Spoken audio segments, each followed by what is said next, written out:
আপনারা অবগত আছেন গত 1.5 মাস ধরে প্রদেশ এনএসইউ রাজ্যে বিভিন্ন জায়গায় বিভিন্ন শিক্ষা দপ্তরে বিভিন্ন জেলার শিক্ষা দপ্তরে ত্রিপুরা ইউনিভার্সিটির চ্যান্সেলরের কাছে গিয়ে আমরা বিভিন্ন জায়গায় মেমোরেন্ডাম দিলাম, ডেপুটেশন দিলাম, আমাদের প্রতিনিধি দেখা করলেন যাতে বিভিন্ন কলেজে সে প্রফেসর নিয়োগ হোক, পার্মানেন্ট পোস্টে বিভিন্ন স্কুলে শিক্ষক স্বল্পতা মিটিয়ে দেওয়া হোক, বিদ্যা জ্যোতি যাতে ফিরিয়ে নেওয়া হোক এবং চতুর্থ যাতে মিড ডে মিল স্কিমের নামে যে কেলেঙ্কারি চলছে সেই কেলেঙ্কারি যেন তদন্ত করা হোক এবং সব স্কুলে যেন ঠিক করে মিড ডে মিল যে কাজ করছে কিনা সেটা ওভারভিউ করা হোক।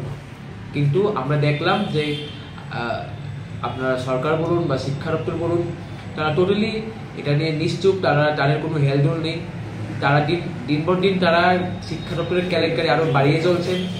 আপনারা দেখছেন যে বিদ্যাজ্যোতির নামে রাজ্যের গরিব ছাত্রছাত্রীদের থেকে হাজার হাজার টাকা লুটে নেওয়া হচ্ছে, অথচ শিক্ষা ব্যবস্থায় কোনো বা শিক্ষার মান, কোয়ালিটি অফ এডুকেশন একটু ইমপ্রুভ হয়নি বা একটু চেঞ্জ হয়নি, সেই আগের থেকে আরও খারাপ হয়ে যাচ্ছে। রাজ্যে বিভিন্ন জায়গায় অনেক স্কুল বন্ধ হয়ে পড়ছে শিক্ষকদের অভাবে। এর থেকে বোঝা যায় যে আমাদের শিক্ষা দপ্তর আজ সম্পূর্ণভাবে ব্যর্থ। তাই আমরা প্রদেশ এনএসইউ থেকে আজ আপনাদের সাংবাদিক বন্ধুদের মাধ্যমে রাজ্যবাসীকে একটা বার্তা দিতে যে আগামী দিনে আমরা এক বৃহত্তর আন্দোলনে সামিল হব।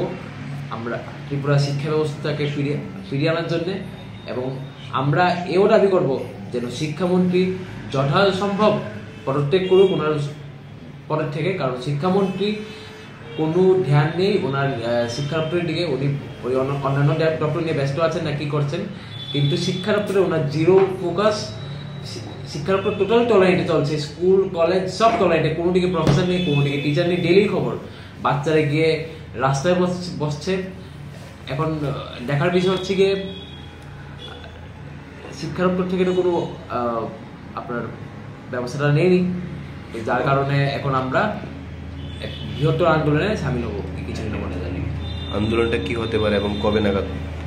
আন্দোলন আপনার 1-2 সপ্তাহের মধ্যেই হবে এবং আমাদের আন্দোলনের মেইন এজেন্ডা বা মেইন যে মোটিভ থাকবে যেন শিক্ষামন্ত্রী নিজের পদ থেকে পদত্যাগ করুক, কেউ কোনো দায়িত্বশীল ব্যক্তির দায়িত্ব দেওয়া হোক, কারণ উনি শিক্ষা দপ্তরের দিকে একটু ফোকাস দিচ্ছেন না। শিক্ষা দপ্তর টোটাল লস চলছে। আন্দোলনটা কি হবে? আমরা ঘেরাও করবো কোনো জায়গায়।